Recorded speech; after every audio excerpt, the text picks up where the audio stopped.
स्वान्नाम स्मरणान मूढ़ा सर्वशास्त्र विवर्जिता सर्व पापाब्धि मुत्तीर्य सगच्छेत परमं पदम। जो स्वनाम अपने आराध्य देव के नाम का निरंतर जप करता है, कुछ ज्ञान उसको नहीं है। कह रहे सर्वशास्त्र विवर्जिता, किसी भी शास्त्र की कोई बात नहीं जानता है। और मूढ़ा, मूढ़ पुरुष है। और सर्व पाप करने वाला है, सब पाप किए हैं। बहुत ध्यान से सुनिए, मूढ़ पुरुष है, बिल्कुल शास्त्रों का ज्ञान नहीं और सब पाप किए हुए हैं, लेकिन सत्संग से उसने नाम महिमा सुन ली और शुरू हो गया नाम जप करना। जैसे किसी को शब्द कहे जाते हैं कि बिना गुरु के नाम जपने से वो परम पद में नहीं जाता है, तो आप खुली बात समझ लो, कोई भी नाम ऐसा नहीं जो गुरु ने ना उच्चारण किया हो। अगर राम नाम है तो लाखों संतों ने राम राम उच्चारण किया है। सुन लो कहीं से भी और मान लो कि ये गुरु के मुख से ही आ रहा है। राधा नाम लाखों बार उच्चारण किया गया, पकड़ लो ना। कान में तुम्हारे नाम गया तो गुरु के द्वारा ही तो निकला, उसे पकड़ लो। अब पकड़ो ना तो कान फुकवा के भी थोड़ी भगवान मिल जाएंगे। अगर आप पकड़ लो तो बात पकड़ने की बात है। तो बोले स्वनाम स्मरणान, अब उसने नाम पकड़ लिया कि भाई हम ज्यादा पढ़े लिखे नहीं, हमको कोई शास्त्र का ज्ञान नहीं, बहुत पापाचरण हुए, हम तो मूढ़ बुद्धि। अब रात दिन हमको तो एक ही बात समझ में आई, केवल नाम जपना है, राधा राधा राधा। तो बोले सर्व पापाब्धि मुत्तीर्य सगच्छेत परमं पदम, वह समस्त पापों से मुक्त होकर परम पद को भगवत प्राप्ति हो जाएगी उसकी। बहुत कृपा श्री जी की, बहुत कृपा अगर नाम जपने में आपकी रति हो जाए। सर्ववेद इतिहासानाम सारार्थोथमिति स्फुटम यद्रम नाम स्मरणम क्रियते पाप तारकम। मैं तुम्हें समस्त वेदों और इतिहासों का सार सिद्धांत वर्णन करता हूं। यदि तुमने नाम जपना शुरू किया, नाम स्मरण शुरू किया, तो तुम्हारे सारे पाप नष्ट हो जाएंगे और तुम्हें भगवत प्राप्ति निश्चित हो जाएगी। ये सब शास्त्रों का सार बता रहे।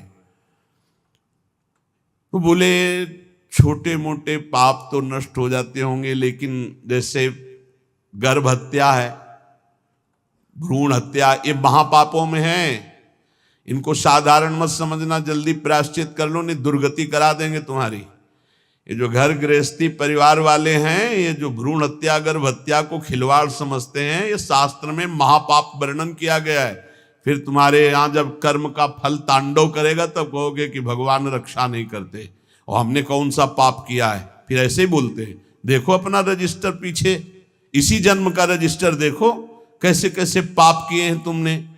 तो बोले यदि कहीं ऐसे पाप हो गए, ब्रह्म हत्या पाप हो गया, इनका क्या, इनको कैसे मिटा, ये तो बड़े पापों में है।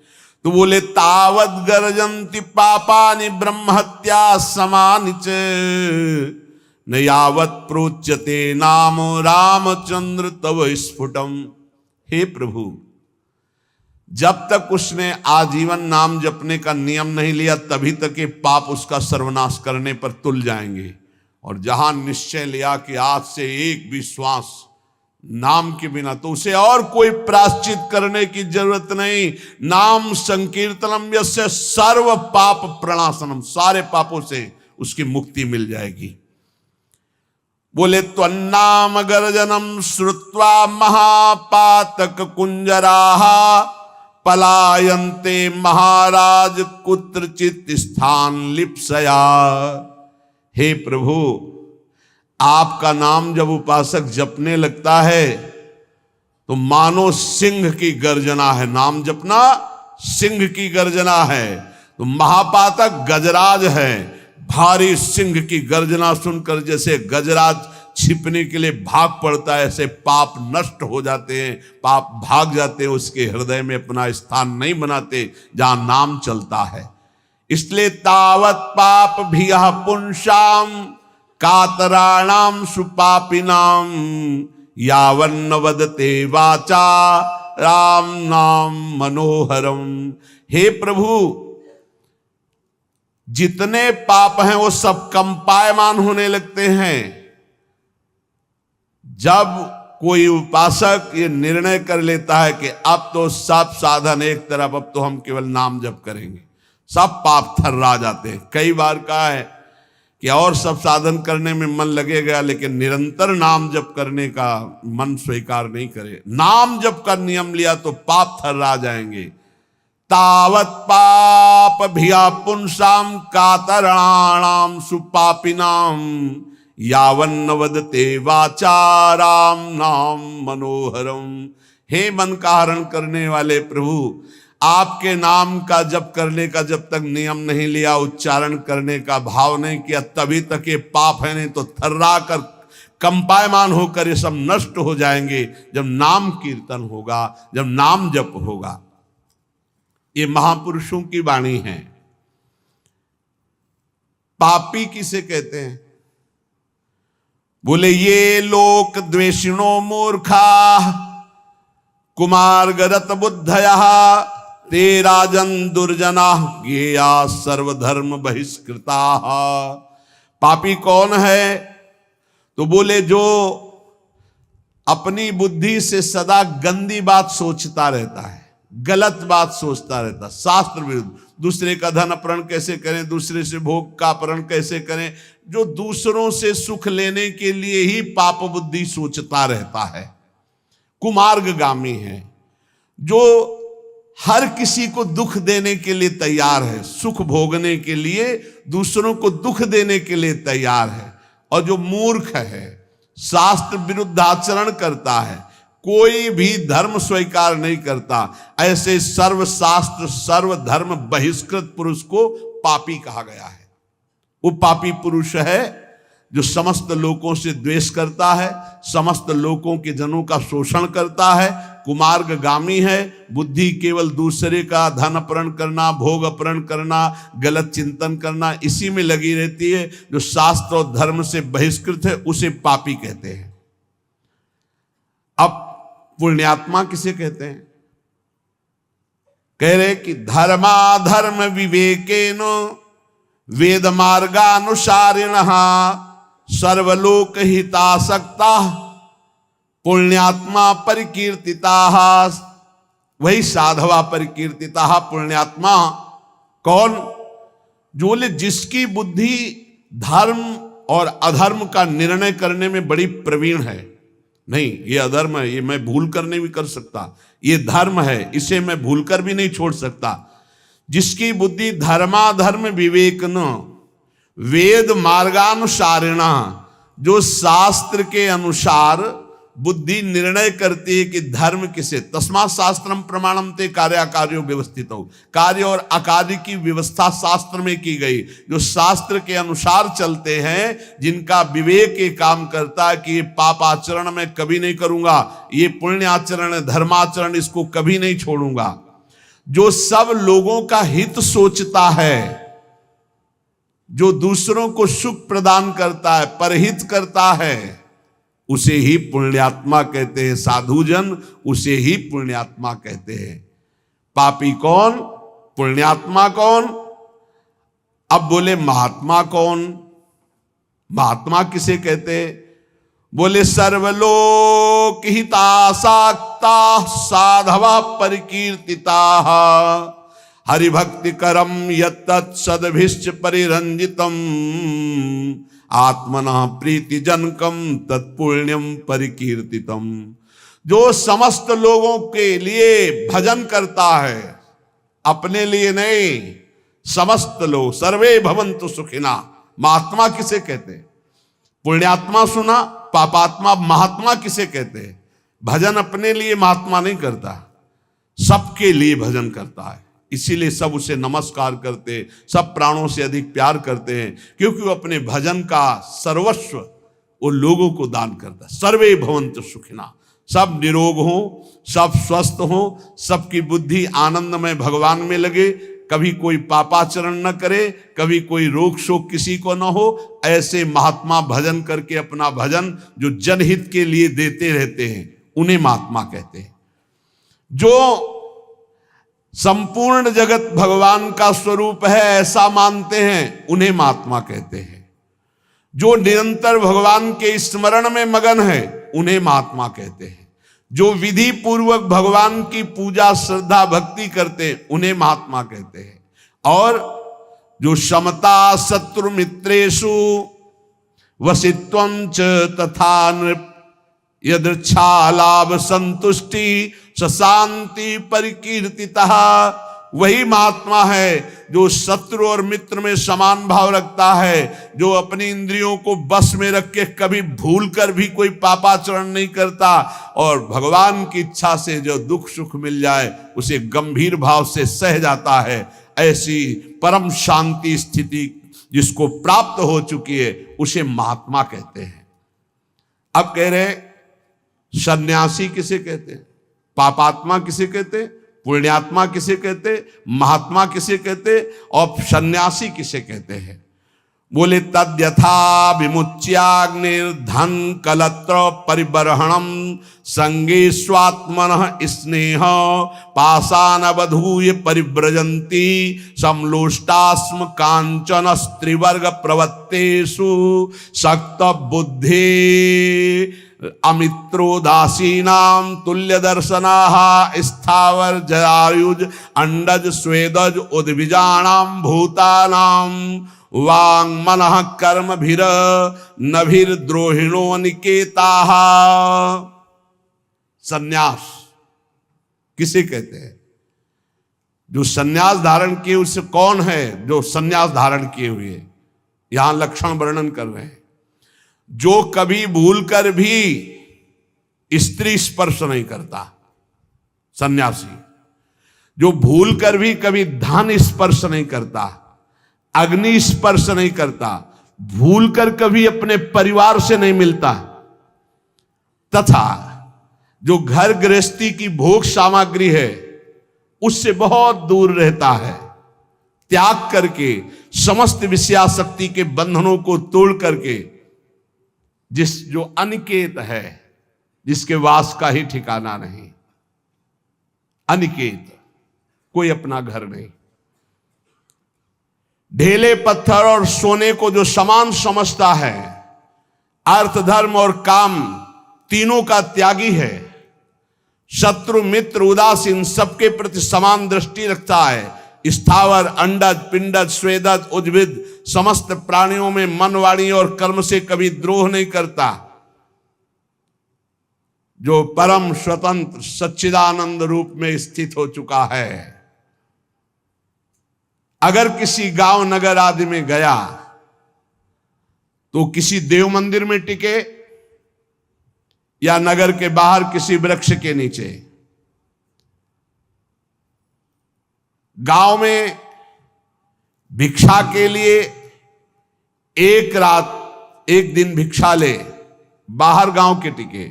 नगर में 5 रात 5 दिन भिक्षा ले सकता, नगर बहुत बड़ा।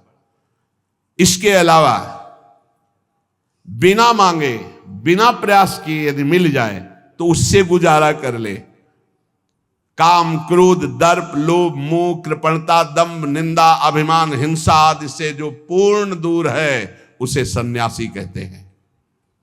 जो भूल कर भी धन का स्पर्श नहीं करता, स्त्री का स्पर्श नहीं करता, परिवार से संबंध नहीं रखता, समस्त बंधनों को तोड़ करके परम स्वतंत्र समदर्शी होकर विचरण करता। गांव में 1 रात 1 दिन भिक्षा, नगर में 5 रात 5 दिन भिक्षा। गांव में टिकना है तो गांव के बाहर वृक्ष या मंदिर में, नगर में तो नगर के बाहर। कभी किसी के घरों में टिकने के लिए शास्त्र आज्ञा नहीं देता कि उनकी सैयाओं पर।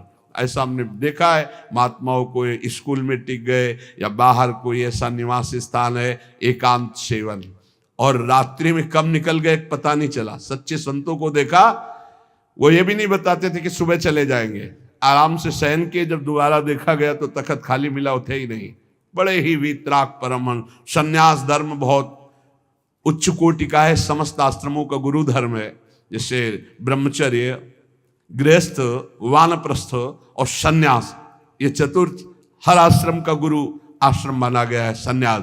अब इसमें जो पद्धति है उसके अनुसार चले तब वो उच्च कोटि की उस स्वरूप स्थिति को प्राप्त होता है। जो संपूर्ण षड्भावादि विकारान यो देहे पश्यति नात्मनि, शरीर के 6 विकार हैं, ये मेरा स्वरूप नहीं है।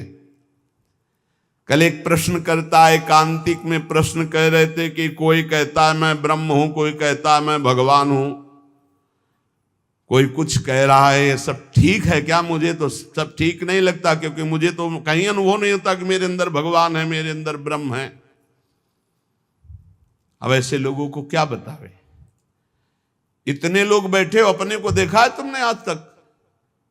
ईमानदारी से बताना, धाम में बैठे हो, भगवान को देखा है, ब्रह्म का अनुभव किया, ये तो बहुत ही बात ऊंची है। आप अपने को देखा है?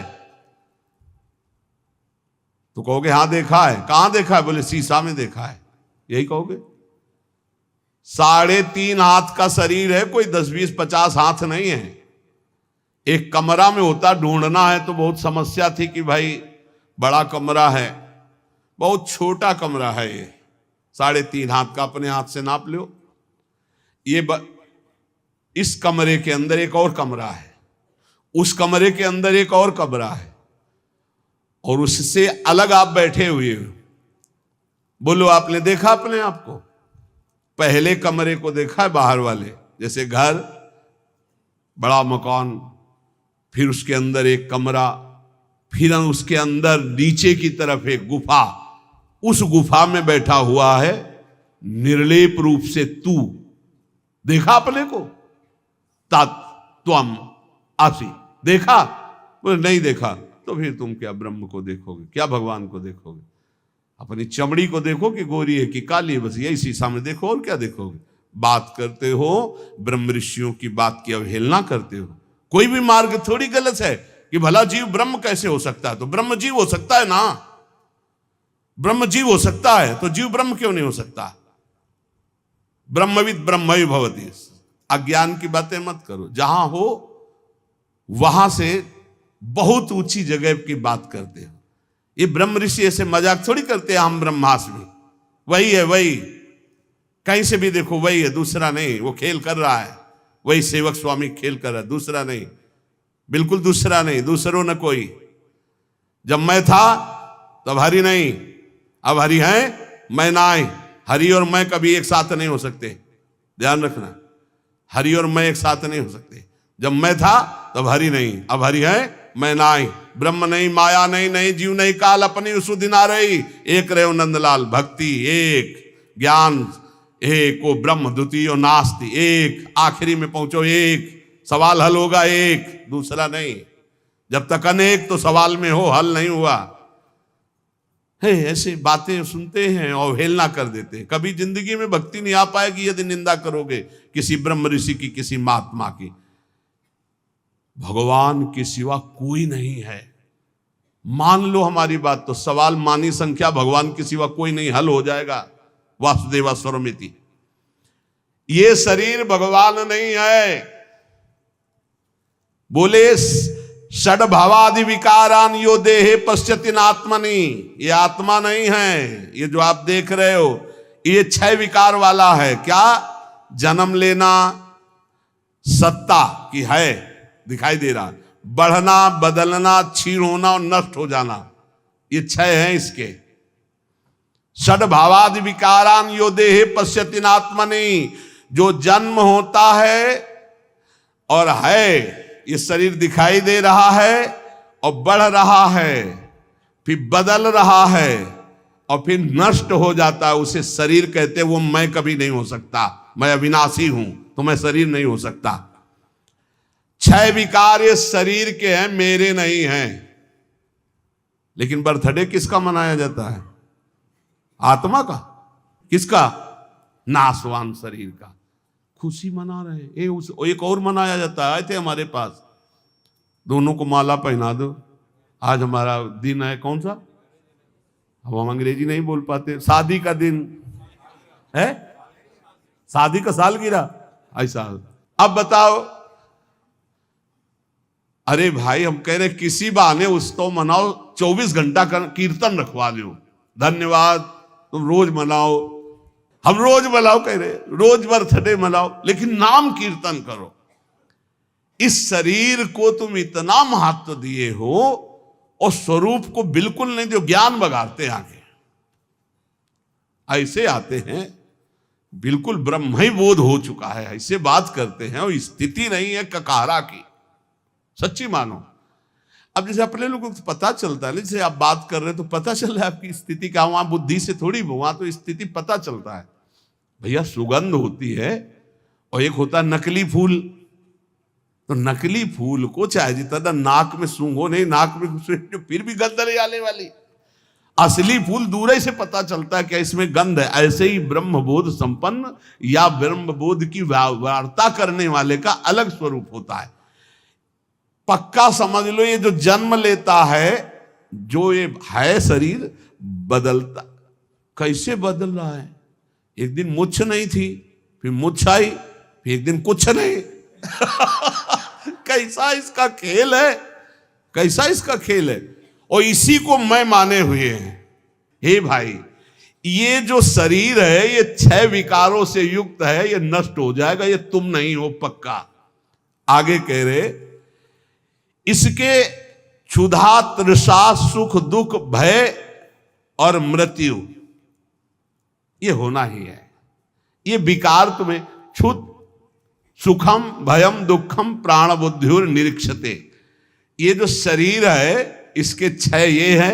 और अंतिम सुनो, ये भूख से, प्यास से, सुख दुख से, भय से जो व्याकुल रहते हैं, ये प्राण है, तुम नहीं हो। न तुम्हें भूख लगती, न तुम्हें प्यास लगती, न तुम्हें भय है, न शोक है, न तुम्हारी मृत्यु है, तुम अलग हो। सांसारिक धर्म तेरे को स्पर्श नहीं कर सकते। अगर तू गुरु की शरण में होकर ये बात जान जाए तो तू क्या है समझिए।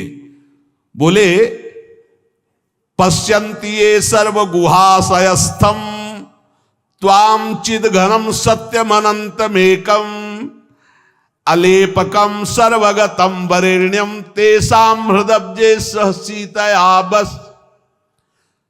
तू चिदघन स्वरूप है, चिदानंद है, चिदघन में कोई प्रहार नहीं हो सकता। तू सत्य स्वरूप है, तेरे में कभी काम क्रोध नहीं हो सकता। तू अनंत महिमामय है, तू अनंत का बच्चा है, अनंत महिमा। तू एक है, तू निर्लेप है, और तू ही सर्वगत है, तू ही स्तुत्य है। स्तुति तेरी करने लायक इस शरीर की नहीं। ऐसा तो परमेश्वर स्वरूप है। अब आप समझ लीजिए, जब आप खोजोगे तो खोजने वाला नहीं रह जाता, जिसकी खोज की जाती वही रह जाता है। भाव इसका समझ लो। जब दर्पण था तो 2 दिखाई दे रहे थे, मैं और मैं का एक प्रतिबिंब, और दर्पण जब खींच लिया तो केवल मैं बचा, प्रतिबिंब गायब हो गया।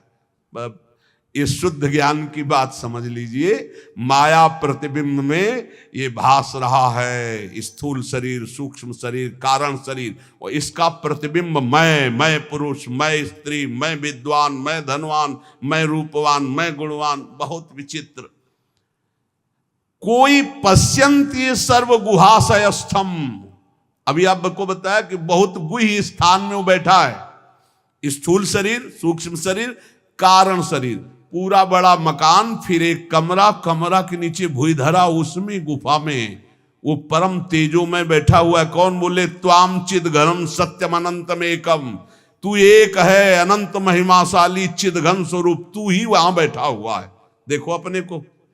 फिर ये प्रश्न खत्म हो जाएगा कि लोग ऐसा कहते हैं कि मैं ब्रह्म हूं, मैं ऐसा कहते हैं, ऐसा।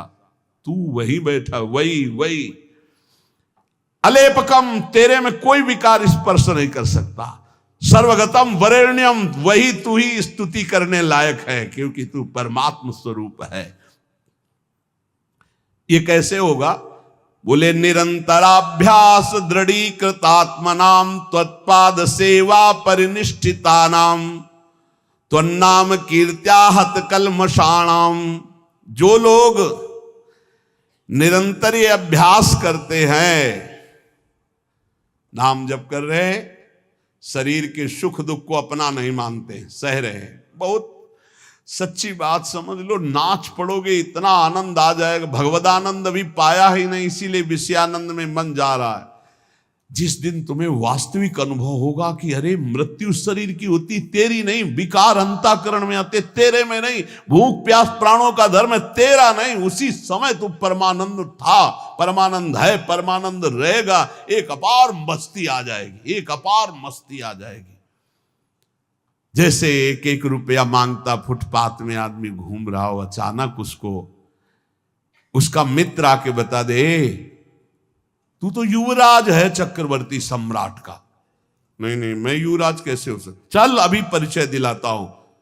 और डीएनए चेक करवाया राजा का और उसका युवराज का, मिल गया डीएनए, और तत्काल उसको युवराज पद जो था वही मिला। अब बोलिए उस फुटपाथ के भीख मांगने वाले राजकुमार की पदवी जब प्राप्त हुई तो उसको कैसा आनंद होगा। हमारा और हरि का डीएनए एक है, नहीं है? देखो ना, ममई वांसो, भगवान कह रहे ना, ईश्वरंस जीव अविनाशी और चेतन अमल सहज सुख राशि, जो आनंद सिंधु सुख राशि। सुख राशि, सुख राशि डीएनए मिल गया, अविनाशी अविनाशी डीएनए मिल गया हमारा भगवान का। अब हम भगवदानंद का साम्राज्य प्राप्त कर लिए। समझ लो, सच्ची बात समझ लो, बहुत गूढ़ विषय है। सोई जानई जेहि देहु जनाई। और आगे वाली बात, तो जानत तुम्हें हुए जाई। कुछ नहीं, नाटक मंच पे नाटक मिला था और नाटक की जगह हम सत्य मान गए, बस ये बात हो गई। नाटक मंच के पहले कौन था? बोले मैं। तो जब नाटक मंच पे पहले जो मैं था उसको तुमने याद क्यों नहीं किया? नाटक मंच में जो जोड़ा गया उस मैं के साथ क्यों जोड़ लिया? बोले क्या जोड़ लिया? बोले मैं स्त्री, नाटक मंच में स्त्री भेजा गया तो मैं में केवल रहता स्त्री भाव के ले आया। मैं के साथ जो जोड़ा गया वो सब बंधन, मैं विद्वान, मैं धनवान, मैं कुलवान, मैं स्त्री, मैं पुरुष, मैं अमुक,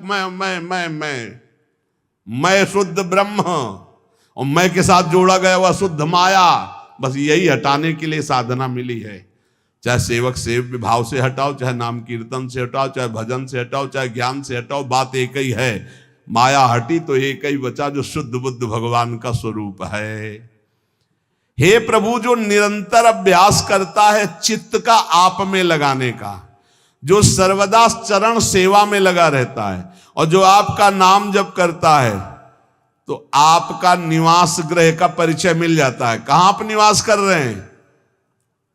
बोले पश्यंत ये सर्व गुहाशयस्थम, भूधरा के अंदर ये मकान के अंदर कमरा सूक्ष्म शरीर, और कमरे के अंदर भूधरा कारण शरीर, और उसके अंदर बैठा हुआ है वो परमात्मा तत्व। वहीं से पूरा का पूरा संचालन हो रहा है। स्थूल सूक्ष्म कारण सब कर परम प्रकाशक जोई। कुछ अंतर नहीं, कुछ अंतर नहीं। समुद्र और समुद्र की तरंग में कोई अंतर नहीं। वायु विकार हटा तो समुद्र ही समुद्र। जब पहले केवल प्रभु थे, बाद में भी केवल प्रभु रहेंगे, तो बीच में केवल प्रभु ही हैं, कोई है नहीं। तू अपने शरीर को मैं मानकर प्रभु से अलग समझ रहा नहीं, इसको हटा और देख, तू भी उसी एक समुद्र की लहर है और कुछ नहीं है। जिसके प्रभाव से मैंने आपको जाना, मैं उन गुरुदेव के चरणों की अपार महिमा को नमस्कार करता हूं। बस गुरु चरण कृपा से ही जाना जा सकता है। इसलिए खूब नाम जप करो, कोई अधर्माचरण न बनने पावे। इस जीवन में मुझे भगवत साक्षात्कार हो जाए, प्रियालाल के लिए रोना आ जाए, प्रियालाल मेरे नेत्रों के सामने आ जाए, यही परम लाभ है। शेष चर्चा आगे